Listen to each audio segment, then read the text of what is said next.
mira.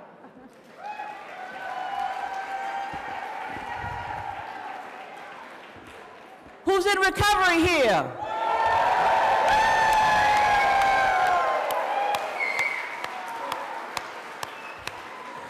¿Quién está en recuperación? My name's Julia Ojeda. I'm the coordinator for Recovery Support Services for the Bureau of Substance Addiction Services. Thank you, Allison, for those kind words. That was wonderful. Thank you. I just want to share with you that, as you know, there's a lot going on here, and I'm going to just share with you the other program that's going on that the Bureau of Substance Addiction Services is sponsoring. From 11:30 to 3 o'clock in the afternoon at Quincy Market is the Artists in Recovery Gallery.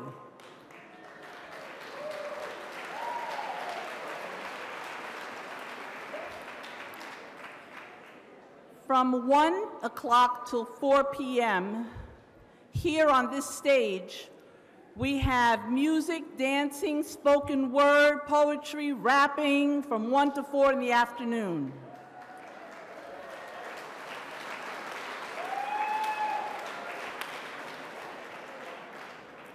And if we're lucky, it'll start with a Motown band by the name of Perfect Example.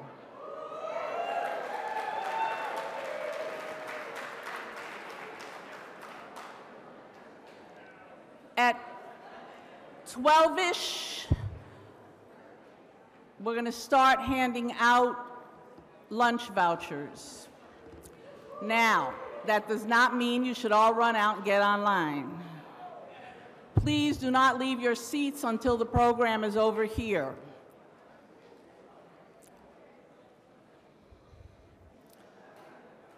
For those folks who have left the building and are coming back again, it's going to be difficult for us to give out lunch vouchers to people who have not come out of the building. Does folks understand that? So you may have to wait on the side or tell your friends outside. They may need to wait on the side while we give the vouchers to the people coming out of the building. And then after that, we can then give out vouchers to people who are outside the building. Does that sound fair? Okay, so please help support that. And again, I'm a person in long-term recovery, and I am a proud member of the recovery world. Thank you.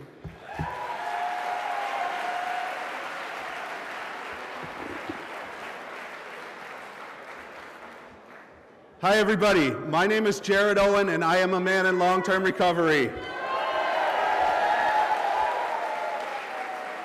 For me, that means I haven't used alcohol or any other drugs in 5 years. I'm a graduate of the Meridian House. Are they here?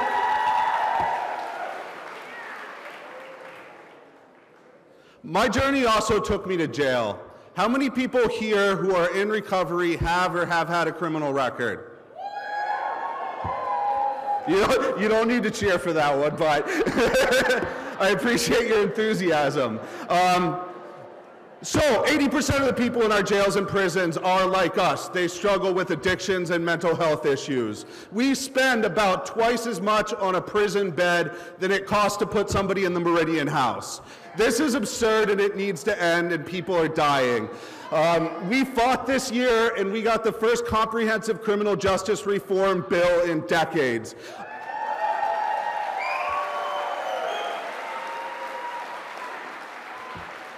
And it's my pleasure to introduce the man who drove the bus on that.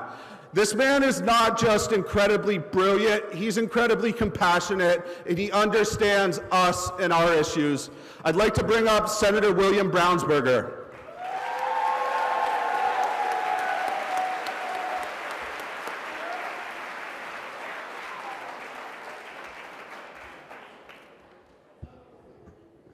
I'm here to say that the legislature gets it.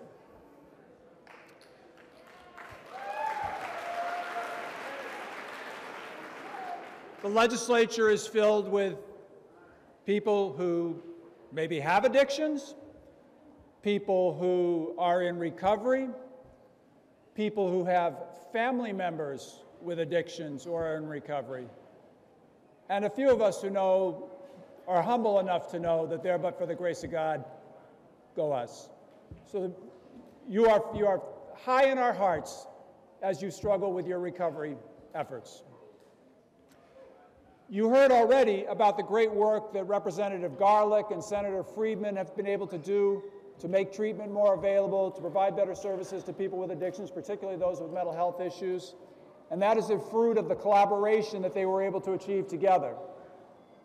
Another area where we were able to have great collaboration between the House and the Senate was in criminal justice.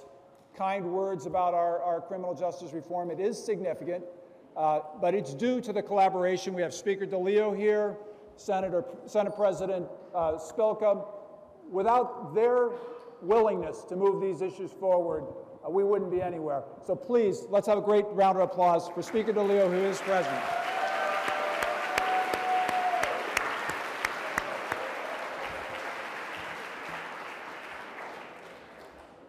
Our criminal justice bill is about the idea of lifting people up instead of locking them up.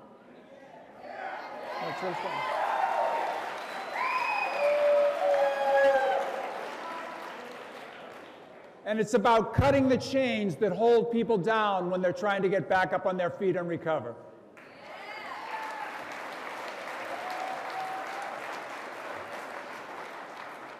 The inability to get a job because of a criminal record. The unreasonable fees and fines that make it impossible to get yourself organized financially.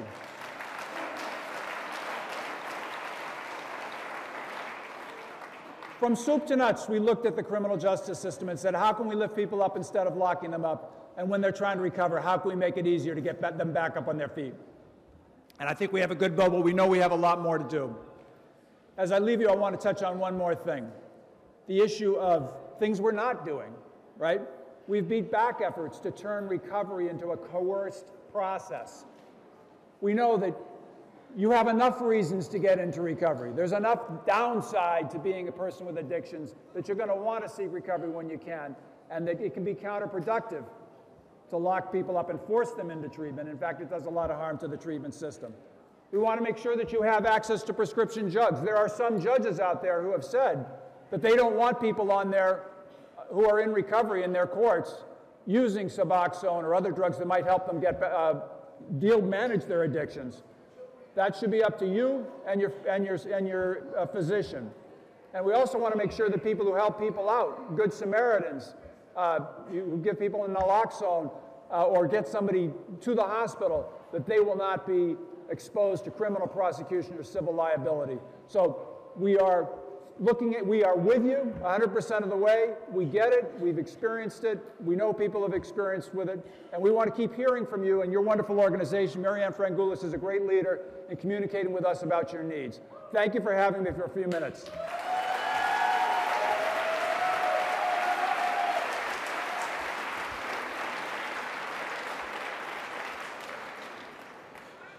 In case you missed it, because of this bill, Corey ceiling times for felonies are going down from 10 years to 7 years. So a lot of us are going to find that path to a better job and a better life because of this. I want to acknowledge a few people working behind the scenes. The MOAR staff and board are here, and they've done so much to organize this day. Raise your hands.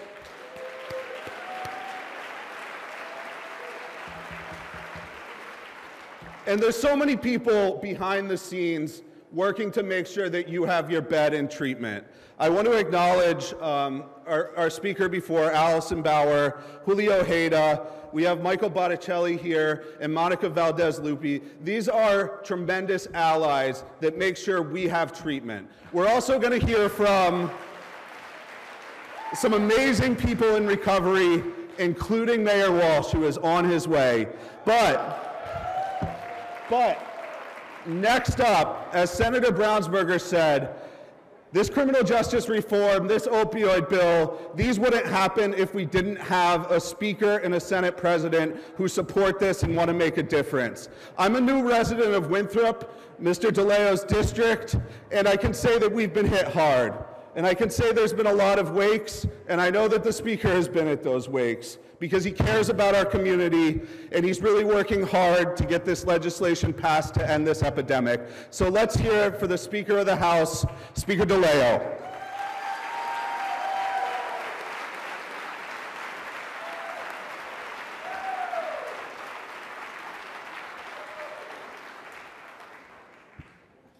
Thank you very much for that kind introduction, especially from one of my new constituents. Welcome to Winthrop. This is always a hopeful event for me. When I see all of you gathering together here, I see how far that we have come to fight and recover from addiction. It has been my distinct honor to represent the communities of fighters and survivors. It is your stories, your experiences, and your ideas that have moved us forward. Inspired by you, I have to say that we have prioritized and pushed for, as many of you know, legislation to combat this opioid crisis that improves care, improves treatment for those confronting behavioral health issues and addiction. This summer, under the leadership of Chairlady Denise Garlick, who spoke to you earlier, we passed our third bill since I've been Speaker aimed at directly the opioid crisis, a crisis which has claimed thousands of lives, broken countless families, and shaken communities from Provincetown to Pittsfield. Our goal is always the same, and that's to save lives. This law expands prevention efforts, limits access to opioids, increases the availability of treatment for those suffering from the effects of addiction. After each one of these new laws, I hear that what we're doing is making a difference. So once again, I am before you as I was in 2014 and 16 to thank you. To thank you for engaging in the process of crafting legislation. It wouldn't have been possible without the people in this room.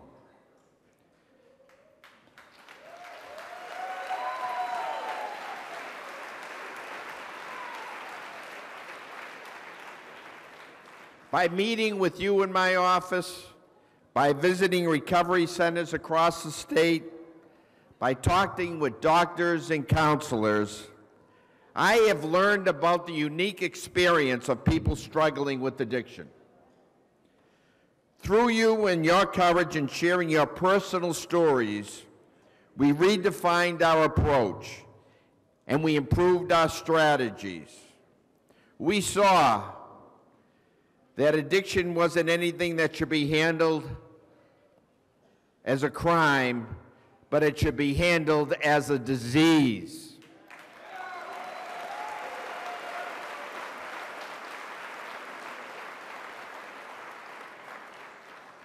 As has been the case for some time, MOAR and Mary, wherever she is here, and many in this room, are a tremendous resource to our community and to the legislators at the State House, and for that I say thank you. I'd also ask that we today think and take a moment to remember those that we've lost to addiction. Last night, I stood on Revere Beach for the annual candlelight vigil. I was so moved, as I am every single year, as I watched families and friends gather to honor their loved ones. Many of them were crying. They were crying especially as they heard the names of their loved ones who had passed and their names were read. I can't tell you what that night means to me as today, each and every year. People coming up to me before the event or after the event to thank me for my efforts, but to also to tell me that they had lost a loved one. It brings to light the magnitude of the suffering. And it also brings to light, I hope that you understand, that myself and all of the elected officials that you're going to hear from today are there for you, and that you are not alone in your battle. You have my word that in the House we're going to continue this fight. It doesn't stop just here today. It continues every single day.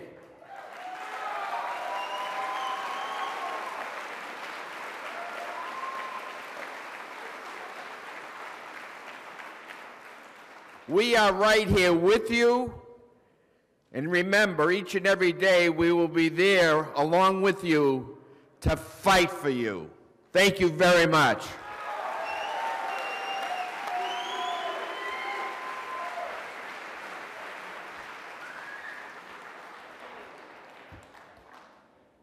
Our stories are the fuel that is driving the recovery movement. When we get in recovery, we understand the value of life, and we understand how helping people can help ourselves. The next two speakers I'm going to bring up are proof that when we get into recovery, we can do almost anything. I'm going to introduce my co-MC, Janer Hernandez, who is really a voice for the voiceless and an incredibly powerful speaker, and he's going to introduce a very special guest. Thank you.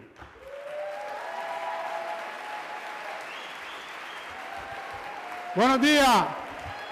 Buenos días, puñeta. Good morning.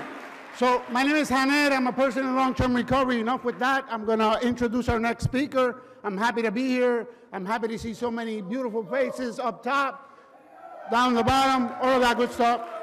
Our next speaker has been a champion for recovery for many, many, many years. He announced on Thursday that the city is suing Big Pharma. Hola, ópera. Huh? We need accountability, people. We need accountability, right? And we need people to step up to be able to do that. He created the first of its kind in the country out of a mayor's office, the Office of Recovery. Those people are here. They provide a huge number of services through the Boston Public Health Commission, and is committed to reopening Long Island with services for people in need. So let's hear it. Let us hear it for Mayor Walsh. Let us hear it for Mayor Walsh.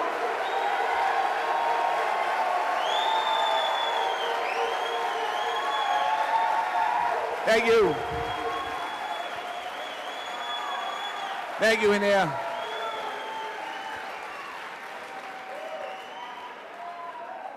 I was at an event one time. I was a brand new state representative, and I was with Kevin Fitzgerald, and he got up to the microphone. Most of you don't know Kevin, but he was a long-term representative who was in recovery, and he got up and he said, "I'm Kevin, I'm alcoholic," and the place went bananas. And I'm Marty, I'm an alcoholic, so thank you for being here.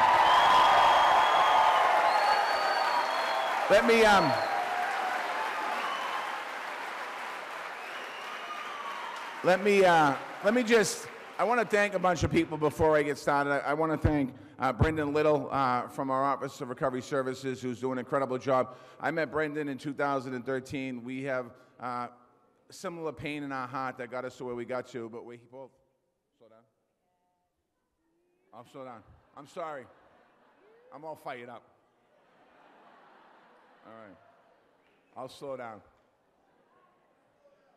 Here we go. day at a time, a minute at a time, a second at a time.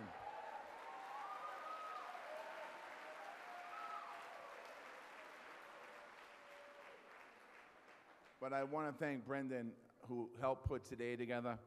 I want to thank one of my champions who, when I was a state rep, I met her, and she came in, and she had all kinds of papers, and she just was all over the place talking about different things, but I knew what she was talking about, and she knew what she was talking about, and that's Marianne Frangulis. Thank you, Marianne.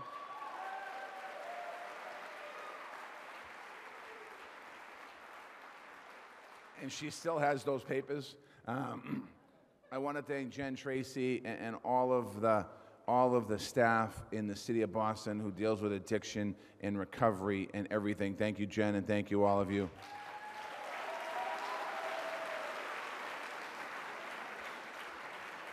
I want to thank Monica Valdez-Lupe, who's the head of our public health department. Thank you, Monica.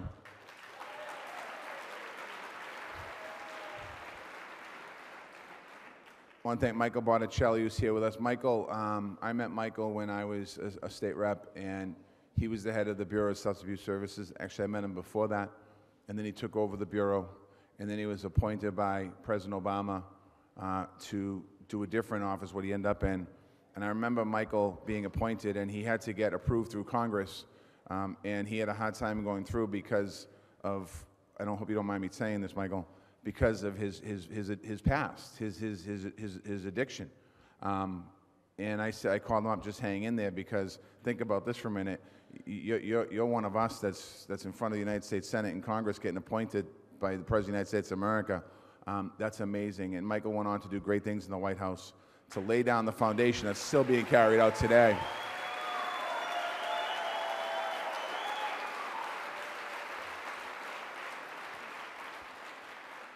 And to all my friends and colleagues and everyone here today, thank you for coming out. City Councilor Nisa Sabi George is here. Thank you, Councilor, for being here. The Speaker who just left, Bob DeLeo, under his leadership as the Speaker of the House, and when he was the Chairman of Ways and Means, probably has put more money into recovery beds than more than anybody in any period of history of time during his time.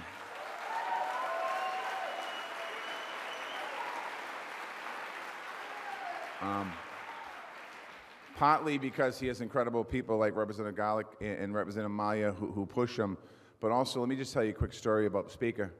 Probably back about 7 years ago, his kids had a friend that was struggling with heroin, and he called me in the office and he said to me, "Can you try and help this young lady out and see what you can do for her? My kids are devastated and I'm devastated and I don't know what to do." So I reached out to the young woman and I talked to her and I said to her, I gave her the spiel. I told her what's important in life. I told her about getting into treatment and completing that treatment and getting into holding and completing that holding and getting into a halfway house and living your life a day at a time. I talked about for her what her bottom at that moment was, and that her bottom will get worse if she goes out and uses again.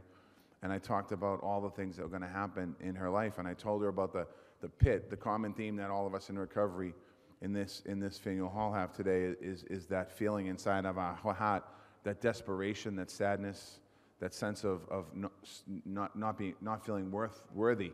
That's the feeling we all have. We all might use and drink differently, but it all ultimately comes down to that. So we got her into treatment, and she went out. She disappeared, and I didn't hear from her again. And the Speaker lost track of her. And a year later, I was at the State House. It was Recovery Day. MOAR was putting on a Recovery Day. And this young woman came up to me, and I didn't know who she was. I forgot. She came to me, and she looked healthy, and I could tell she was in recovery. And she said she's 6 months sober, and she's the girl that the Speaker reached out to me for. And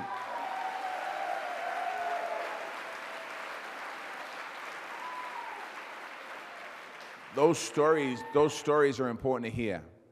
And for those of you that are in recovery today, it's important for you to stay connected to your program. I'm the mayor of Boston. Obviously I can tell you how busy I am and how my schedule's crazy, but I still try to hit 2 meetings a week that I can. I should go to more. And yesterday I went to my meeting in the morning, and the last couple of weeks have been in my head. My head's all over the place. And I went to my meeting yesterday morning, and without fail, every time I go to a meeting, I walk to the meeting cloudy, and I'm like, do I really want to go here? I should have stayed in bed for 20 more minutes. I don't need a meeting today. What am I going to a meeting this morning, 9 o'clock in the morning for? And I went and got my coffee, and I'm like, okay, what do I do? Do I really want to go to the meeting? I went into the meeting, and like, without fail, I walk in the meeting, Curdy's there, and everybody's there greeting you, and I sit down, and the first speaker gets up, and he speaks for about 35 minutes, and he gave an incredible drunkalogue, and he talked about his life with drugs and alcohol, and he talked about recovery, and he talked about going back out. And he told me, he told us we went back out because he stopped going to meetings, and to me, a light went off in my head, and then he talked about being in recovery again. So for me, it's about, and for all of us, it's a day at a time. So those of you that are in recovery in this hall today, being here is important. This is not recovery. Being here today is a benefit of recovery, being able to be here. But what recovery is going to meetings and making sure you continue to go to meetings.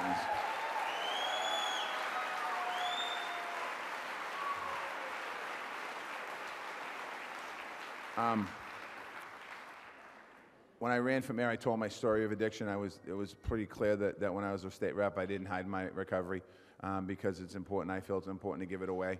And I know it's an anonymous program, so I'm doing this my own anonymous way, letting people know that I'm in recovery. And it's important to break down the stigma of addiction. And it's important for us to understand that, you know, you can do whatever it is you want to do when you get sober. There's no question about it. I know there's people in this room, Pat and Brendan and Michael and other folks, as I catch you, I'll throw your name out there, that I know what you were like before. I know what we were like before, and I know what your life is like now, and it's amazing today when you get into recovery. We have to bring hope to the person that's struggling out there. We are the examples to a person that's down and out and not understanding what addiction is. You are the face of addiction. You are the face of recovery. Those of you that are in recovery, those of you that are struggling today in this hall, today's the good day to stop. Today's a good day. I think today's the 16th of June, September 16, 2018 is a great sobriety date. 17th, those of you got sober yesterday, so put it down as your recovery day.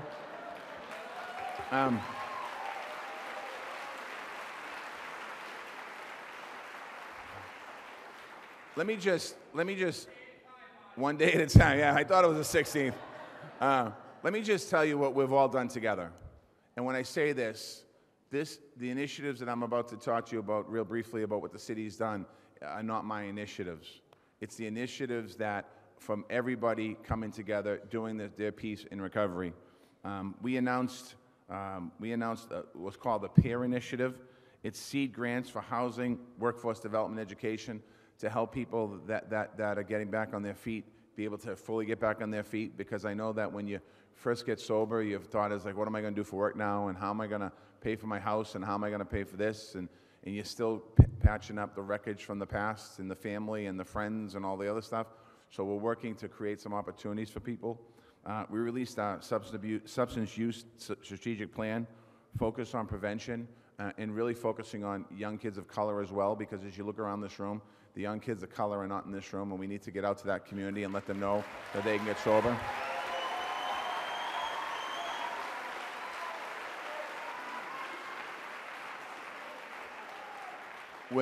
We're committed to building a bridge back to Long Island.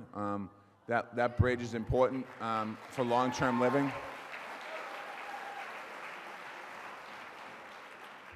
Last week, it was said we filed litigation against opioid manufacturers and distributors who played a major role in causing this crisis with heroin particularly, and we're going to continue to move forward. We're going after damages done by the pharmaceutical companies, monetary damages, but really what I want to see is them to get a real message. When I was a state rep, I had Purdue Pharma in my office many years ago, and the conversation did not end well. I accused them of actually murdering people. They didn't like what I had to say at the time. And this was before it got out there, and you know, we need to continue to make sure that we continue to fight this disorder. It is a disease. There's no question about it, and it's important for people to understand that it's a disease. The last thing I want to say today is those of you in this room that are in recovery, that have some sobriety recovery under your belt. one of the areas of Boston I get asked about all the time is Melnine and Mass Ave. People are constantly asking me, what are you going to do? What are you going to do? What are you going to do? What are you going to do? And as a lot of you know in this room know, that we have to be willing to go into treatment to get recovery. We can't force somebody into treatment that's not willing to go in. So I'd ask some of the organizations that are here today, I would love if you would help us in, at some point, I probably shouldn't be doing this, but every now and then take a stroll down there and try and pick off one person at a time and let them know where your life was and where your life is and where your life is going to go. Because that's the type of intervention that we need. In Recovery Month, I have a resolution here from the city that I have. I'm not going to read the whole thing because I probably said it all, but September is Recovery Month, and I got sober in April, so April is Recovery Month for me. Somebody in this room got sober in January, in February, in March, in May, in June, in July, in August, in October, in November, in December. Recovery Month is every day. And I want us not to forget that and give the gift away. Pass the gift on to another sick and suffering person because they need to hear the story. They need to hear the story of recovery and what recovery can do. To all the providers in the room, I want to thank you. I see a bunch of halfway houses here. I want to thank you. I see some detoxes here. I want to thank you. I see a bunch of other elected, not elected people, elected officers, but appointed officers. I want to thank you for your work. Jim O'Day, the state rep from Worcester, just walked in. Thank you, Jim, for being here with us today. I appreciate it. And I'm asking all of you, one of the things as mayor you get the power to do, I guess. I get the power to proclaim certain months, certain things. So I'm proclaiming September 2018 to be Recovery Day in the city of Boston. And I encourage all, Recovery Month in the city of Boston. Thank you. And keep coming.